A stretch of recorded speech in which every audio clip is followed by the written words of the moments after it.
రా ఇది బిర్యానీ అండి, చికెన్ బిర్యానీ. మా ఫ్రెండ్ నేను వెళ్ళలేదని తను పంపించింది.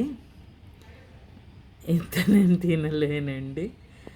మా ఫ్రెండ్స్ అందరు గ్యాదర్ అయ్యారు, వాళ్ళు నాకు ఇంటికి పంపించారు.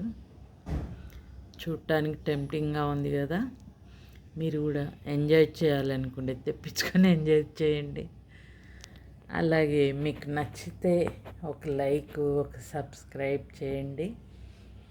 ఫుడ్ బ్లాగ్లో ఇక అందరికీ నేను వీడియోస్ చిన్న చిన్న షార్ట్ వీడియోస్ పెడతాను, మీకు నచ్చాలని కోరుకుంటున్నాను. అలాగే నేను ఇలాంటి బుల్లి షార్ట్స్ పెట్టి మీకు ఎంజాయ్ చేయించాలని కోరుకుంటున్నాను. అలాగే సబ్స్క్రైబ్ చేయండి, లైక్ చేయండి, షేర్ చేయండి. అలాగే కామెంట్స్ పెట్టండి, ఎలా ఉంది ఏంటిది. ఓకేనా? బాయ్.